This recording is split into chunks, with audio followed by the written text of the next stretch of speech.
Hi everyone, it's Joe Veneri, the host of Fitt Insider, the show where I talk with the entrepreneurs, executives, and investors who are redefining the business of fitness and wellness. Today I'm joined by Randy Hetrick, the founder and CEO of TRX. In today's episode, we discuss Randy's journey from Navy SEAL to inventing the TRX suspension trainer, the company's triple threat of innovative products, professional education, and fitness content, and why Randy believes TRX represents a more affordable and accessible approach to exercise than some of the more expensive connected fitness options. Let's get into it. Hi, Randy. Welcome to Fitt Insider. Thanks for joining us. Hey, Joe. Nice to be here with you today. Excited to chat today, and I'm a big fan just personally of TRX, and I think, I mentioned this to you offline that I think a lot of listeners, or maybe most people, know of TRX, but for those people who aren't familiar, can you tell us a little bit about the company, how you got started, and where things are today? Yeah, well, it's crazy to think that I've been in this industry now for 17 years. But prior to that was a Navy SEAL for a long time. And during my service, I came up with this crazy idea for this body weight based harness that would help us train when we were deployed abroad without the benefit of the training gear that we had back in garrison. And I came up with this idea originally on an operation over in Southeast Asia with my jiu-jitsu belt that I had deployed with accidentally, wadded up amongst some of the other stuff that I'd stuffed in my bag, and I just kind of ended up tinkering with tying a knot in the end of the belt, throwing that knot over the top of a door in this little warehouse, and then leaning back and trying to create a movement, which was sort of the upper body component of climbing the side of a freighter on a caving ladder, right? So basically figuring out how to train the climbing muscles when you don't have anything to hang from. And that was the spark of inspiration that, I went back after that operation and kind of tinkered around out in the parachute loft with a sewing machine and came up with a Cro-Magnon version of what preceded today's suspension trainer. And for 3 or 4 years, it just lived in the community. I never thought of it as a business. It was just this kind of MacGyver-like tool that I'd come up with that guys liked. And, it got popular, and I had a friend out in the parachute loft that would make them for guys in exchange for a case of beer. And that was kind of the beginning of TRX. And it wasn't until after I had retired from service, went back to business school at Stanford, and I had coaches out in the athlete training center. I would go out and work out there because I had another buddy that had played football there and got me permission to go out and train in the athlete training center. And all the coaches would be out there with their squads. And over about the period of 6 or 7 months, literally damn near every coach at Stanford came up to me and said, "Hey, what is this thing?" Because I'd be hanging from, they got a world-class training room in there, but I'd be hanging from a squat rack off of my straps, crushing myself. And they'd come and ask about it. And then 10 minutes later, they'd be asking me to make some for their teams. And, you're at business school thinking about business. That seemed like something worthy of exploration. And so I used my second year at Stanford I used the summer between the 2 years to kind of, I guess I would say, gentrify my crude prototype and give it some features that I had through use had realized would improve the experience, and that normal people might actually want handles with, padding and pesky little creature comforts like that. So I worked on prototyping during that summer. And then the second year I used as an incubator, and TRX launched about a year after I graduated, right at the end of 2004, beginning of 2005. And, initially for 10 or 12 years, we were just pure B2B. Our only real customers were trainers, always trainers from day one, coaches, and then the gyms and athletic training facilities that trainers and coaches worked in. And by extension, our end customer was kind of their members, their clients, their athletes. And it wasn't until about 5 years ago, we decided, all right, we want to start to expand and go after the consumer fitness segment in addition to serving the commercial fitness side of the ledger. And that required, a bunch of preparation, hiring a bunch of new kinds of cats that had different consumer marketing orientations, and it meant, learning how to do e-commerce properly and all those things that if you want to play in a consumer landscape, you have to get good at. And over the last 5 years, I think we've gotten better and better at that. We're now leaning really forward in becoming good consumer marketers, which we've never been. And so we're adding a lot of new talent to the team. And today, we are extremely strong growth. We've been very fortunate in some respects with COVID, that while the commercial side of our business got really hurt, like everybody, all our partners in the commercial fitness industry, the consumer side of the business, as gyms had to close and members all went to websites and brick and mortar retail to buy the gear that they used with their trainers, we were a beneficiary of that. And so fortunately for us, our business has remained extremely strong through COVID, which let us do some cool things for the industry. And hopefully we'll get a chance to talk about some of those. Absolutely. I think there's a lot in there that we want to unpack. And really, I think the overarching story is so incredible that it started as something, you made for yourself and kind of grew organically to folks around you and then into this much larger business. Just thinking about the evolution of that, like, what do you attribute this success to? Like, what made this something that other people wanted? And then once they started using it, something that they wanted to continue to use? Well, I think that, first of all, we were very fortunate also, our timing with respect to the rise of functional training, right?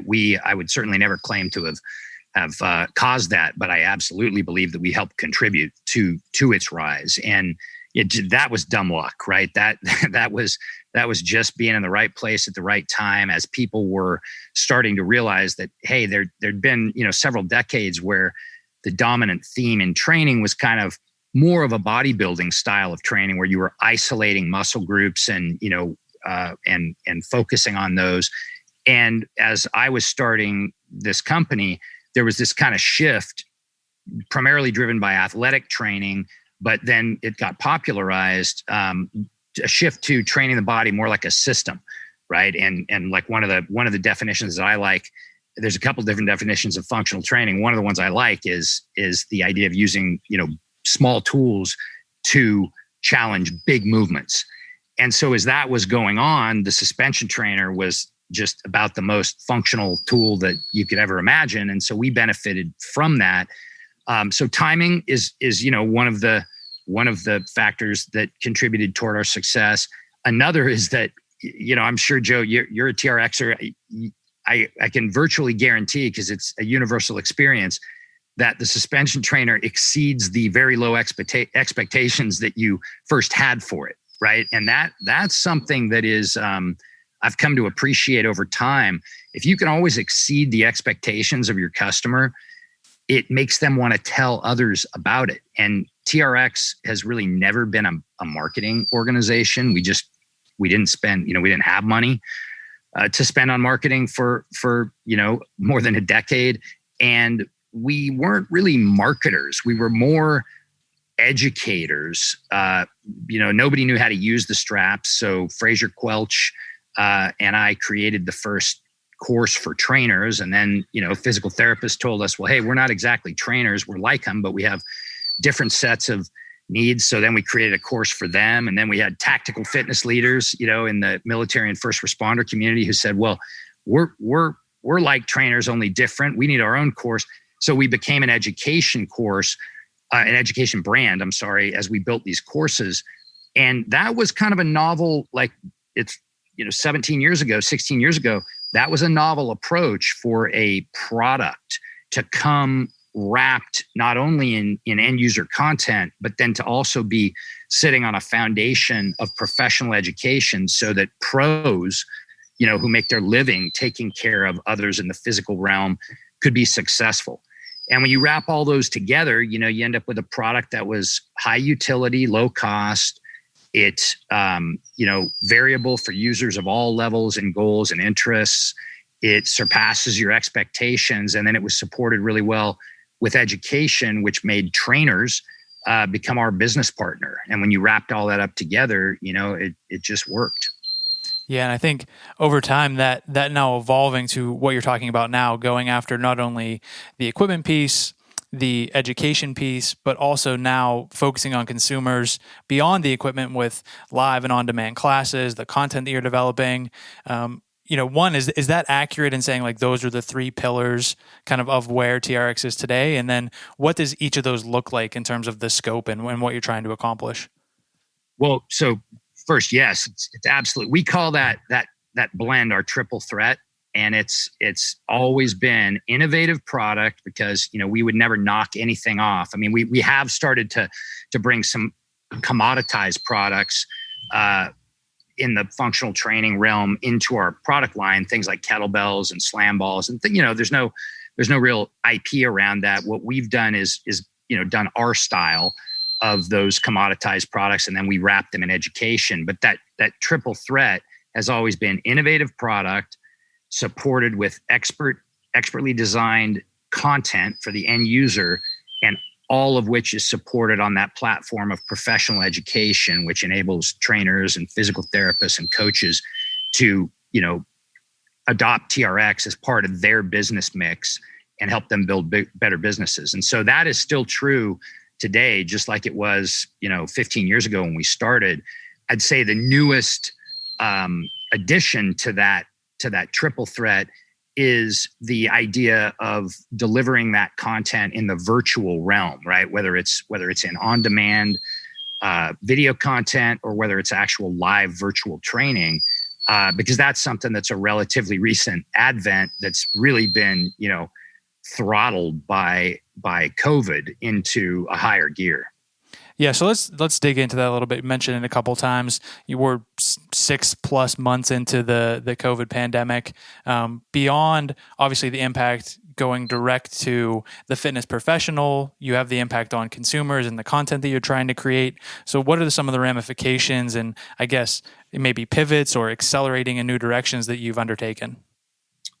Well, we were in the midst of a really deliberate and large-scale effort to increase our penetration on the club floor, right? When my new partners at Equity 38 joined, that was one of the key objectives that they wanted to focus on was, hey, let's go and instead of having one or two pieces of equipment on your average functional training floor, let's really ramp that up and increase that penetration.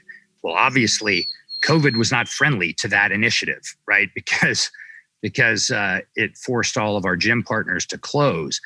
So we were already working on some content and digital initiatives for the consumer side of our business, and we were working on a platform of business services to support trainers for the commercial segment. And so really what COVID did for us was helped us reprioritize. And, we really, obviously, we weren't going to make much headway in the commercial fitness landscape while this was all going on. So instead, we tried to figure out, all right, how can we support those partners? What can we do to help them? And we launched a big initiative around making our education free to all of the staffs of the clubs, basically all fit pros across the industry. And then we pivoted over while we were doing that, we pivoted over and said, all right, well, hey, let's triple down on our investments on, content delivery systems, virtual training systems. And, really we can it was kind of one of those where we can either jump on the back of this elephant or we can get run over by it. Right. And we decided to try to saddle up. And that's where we've been focused throughout the pandemic, is on building those capabilities, which were all kind of coming into the market in Q4 in final form. Yeah, and a lot of things going on. You're trying to adapt in real time. And for you as an operator, what has that been like? You're trying to deal with making sure that your team and your business are all, the defenses and everything's in place, and you're continuing to improve. And now you're looking at, developing this digital content, trying to help the fitness professional to the extent that you can, trying to reach that end consumer, making sure they have what they need at home to continue exercising. What have that experience been like as a leader for you? It's been sort of crazy, honestly. I mean, it's, when you think about all the things you just rattled off, each one of those, if you double click on them, right, goes like layer after layer after layer deep. And so, the initiative to support trainers, for instance, I mean, we had to make a quick decision on that. And it was, for me, it was an easy one, but nothing's ever easy when you have an organization that, has more than 10 people in it to try to get consensus. And so, we decided, all right, well, look, our trainers are the people who brought us to the dance, and they're hurting, and they're all sitting at home wondering what the heck's going to happen to their livelihood. When are they going to get to go back to work? Are they going to get to go back to work? How are they going to pay their rents and mortgages and, kids' tuition and everything? And so what we did is we said, well, one thing we can do to help is we can go and say, hey, that's TRX certification that you've been, thinking about doing for the last 5 years and could never find the time or the money. Now's your shot. We're making it virtual and we're making it free. But even doing that, Joe, was like a big lift, because you had to figure out how to do it. You had to create, figure out how to use the systems that are available, how to market the offering. So we started that immediately when COVID broke. And then we had to sit back and say, okay, what's going to be involved and what kind of investment to be on the front edge of this digital virtual training metamorphosis rather than be a laggard. And, that took a lot of time and energy. And in the meantime, right, we had our own challenges. I mean, we had a big, we weren't immune just like everybody else. We had to make some tough decisions, and we did some layoffs, and we had to make sure that all those people, it was primarily from that commercial side of the business, because the commercial side evaporated. And that was hard and emotional, and we had to make sure that we took good care of all those folks. And so, yeah, it's been a lot. All the while you're at home, as we all are, trying to navigate through this weird world of working from your porch or you're over your garage, and you got your kids that are trying to figure out how to do virtual schooling. And it's definitely been a challenge, but I would be, remiss to whine too much, because I really do feel like my team and I have been very fortunate, across the range of possible outcomes and effects that some have suffered. We've been very fortunate, and I think that we will, as a result of the moves that we've made, I think we're going to thrive on the other side of this. Yeah, one thing that's interesting from this perspective as we talk about, the impact on the fitness industry, gyms and studios. What's your take? How do you see this rebounding? The obviously the worst case scenario right now, we see that some gyms and studios haven't even been able to reopen, and the industry has been really crushed by these kind of shutdowns. At the same time, we've seen this rise of at-home digital equipment, all the different brands that are kind of headline grabbers right now. Do you think the gym industry rebounds post-COVID? Well, I definitely think that the gym industry will rebound from where it is right now. Hey, I don't make any claims to being Nostradamus here, but I've been in the industry a long time, and I pay a lot of attention to how our customers behave and how, the colleagues that I have, things they're wrangling. My gut would be this. I think that the strongest operators will survive for sure. They're going to be facing long-term challenges, because I think one of the things that you've alluded to, and that I also believe, is that behavior is changing, and behavior has changed a lot. And I think there's some studies that are coming out now talking about how much and how many people have embraced digital virtual training. And so, people over the last 6-7 months have had to learn, how do I keep my mind, sane? And exercise, most of us know, is a key component in maintaining your perspective and your mental health, as well as your physical health. And so people embraced working out at home, particularly people who were laid off, right? They had a lot of time, and those habits have changed. And so I guess the bad news for the traditional brick and mortar part of our industry is that it could be a long time before, memberships return to how they were pre-COVID. On the good news side, I think that the smartest operators are all realizing that and saying, well, okay, what can I do? I can start to take my classes outdoors. I can invest, if I have the resources, in the variety of ways that I can deliver my services virtually. And I think you're going to have a model on the other side of this that looks like a more mixed delivery model of services. I don't think for a second that health and fitness are going out of style or that there's going to be a diminished demand. If anything, I think the realization of one's mortality, which COVID is certainly bringing home, makes you want to do more to take care of yourself, not less. And I think, when COVID's all over, I think we're going to find there was probably a pretty high correlation to the mortality rate and the inactivity and obesity rate. And so I think that's going to reinforce that, hey, if I want to live a long life, I need to build a strong machine, and that takes maintenance on a regular basis.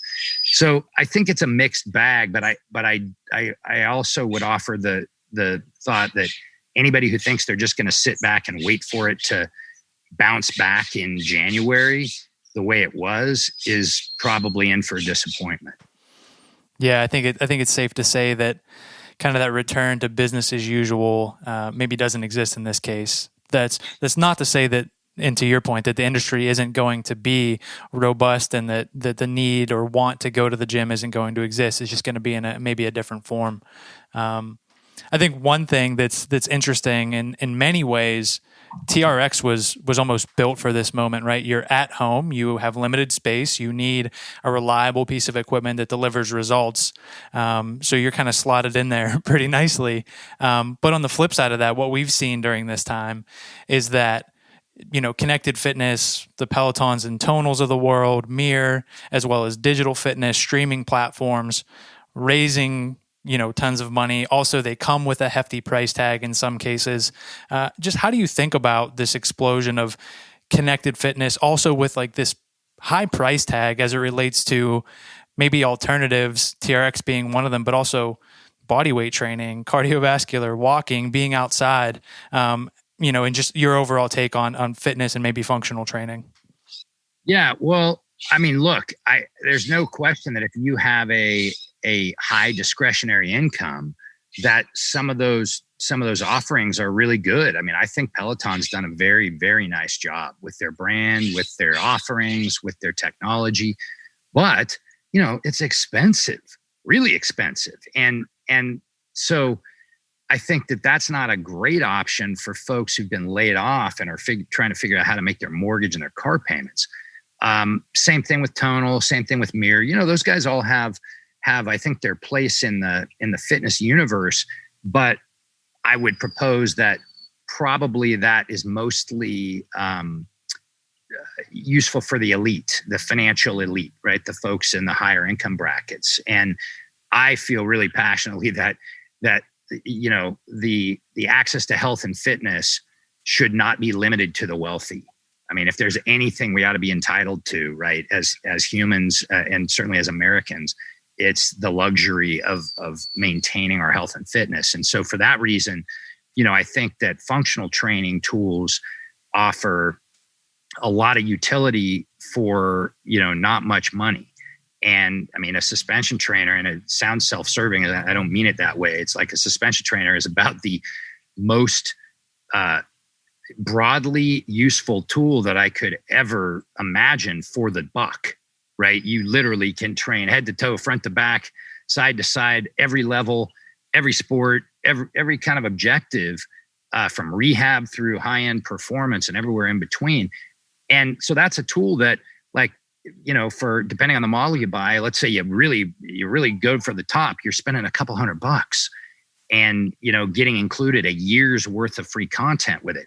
So I think that there's lots of tools that are in that category. I mean, a kettlebell, you can do a lot with a kettlebell. Strength bands, you can do an amazing amount of stuff with strength bands. So I think it's a mistake for folks to think, oh, well, damn, I can't afford, $2 or $3 grand for a Tonal or a Peloton, or so what can I do? You can still put on a pair of running shoes. You run down the road, run up your hill. You can, you probably have a bike. get on that thing. If you get a suspension trainer, you can work on all the strength you need and, hanging off the door in your house.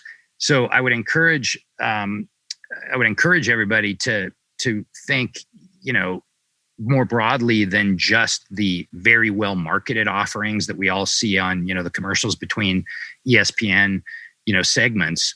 Cause I think that I just feel like that's a little too exclusive. And, our philosophy at TRX is we always want to be very inclusive. We want to be aspirational, but we want to be attainable. Yeah, and I'm in a complete agreement there, and kind of personally at times conflicted because I speak with so many founders, executives, investors from those companies that we talked about who are doing really innovative things. But at the end of the day, I go down to my garage gym with kettlebells and bumper plates and dumbbells and a TRX, and that's the type of workout that I've always done, and I think is more broadly accessible. And to that point, it was almost a leading question, what do we do about this disconnect between maybe the fitness industry as it's marketed and like the health outcomes that we see with obesity, with a sedentary lifestyle? Like, is there a way, I know you're passionate about this, like how do we go about affecting change there? Well, the brands have to care, right? That is one of the requirements, I think, because there's been traditionally, and I'm going to generalize here, but there's been an emphasis on the usual fitness suspect, right? The guy that wants big pecs and 6-pack abs, the gal that wants, long, lean legs and a high butt. It's sort of been, there's been a lot of aesthetic emphasis, which it's not wrong. It's just not sufficient because at the end of the day, I can tell you now, dude, as a guy that was a elite level athlete, tactical athlete for a lot of years, elite level fitness consumer. Hey, I'm turning 55 in a couple weeks, and my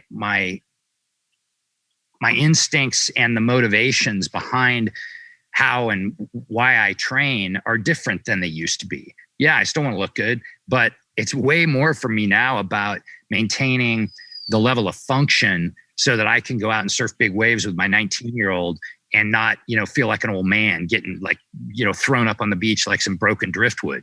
And I want to be able, I got a 7-year-old.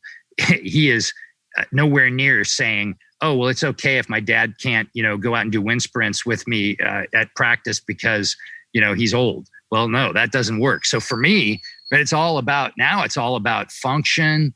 It's all about being healthy, extending, my life. And I think that at TRX, we've really leaned into that. We've realized that, hey, there's a lot of people out there who make great customers and who we have great things to offer who aren't just the usual, gym floor regulars. And I think that certainly brands like Peloton are realizing that, yeah, our marketing is really cool when we show, 20 somethings in beautiful high-rise buildings flirting with each other across the windows. All right, that's appealing, but there's also a massive crowd out there that, doesn't look that way, who have, great bank accounts and have lots of good reasons to, ride their bikes and subscribe to their service. So my hope is that we're maturing as an industry and we're starting to realize that, hey, there's a lot of people in America, a lot of people in the world who we can help serve and live better lives. And by the way, while we do it, we can build great, strong businesses. And I think that the brands are slowly but surely coming to that. And you're starting to see more of it in marketing. You're starting to see more of it in class offerings. And I think that's a good thing. Yeah, I would agree. And I think that's well said. As we look to wrap up here, maybe looking ahead to the extent that we can, given all the uncertainty, what does the roadmap look like maybe through the end of the year, early 2021? For TRX, sorry. Oh, yeah. I wasn't sure if you were asking me for another Nostradamus-like response. Well, I can tell you that we are really excited about the stuff that we've been building. And we have tried to innovate on a few different fronts. There's lots of different ways to innovate a business, as you know. Product innovation is one of them. And we've got a couple of really, I just am so excited about one of the products that we're about to bring to market. Because again, like the suspension trainer, I promise you, when you see it, Joe, you're going to go, why did I not think of that? Right? It's one of those like so simple and so obvious in retrospect, and yet so good and innovative, right? And so we're doing some product innovation that we're going to launch before the end of the year, and all with the same kind of idea of relatively low cost, extremely high utility. But we're also working on, our innovation across our delivery systems and our processes, and that's something that I'm happy. My new partners, they're not new anymore, but they feel new to me.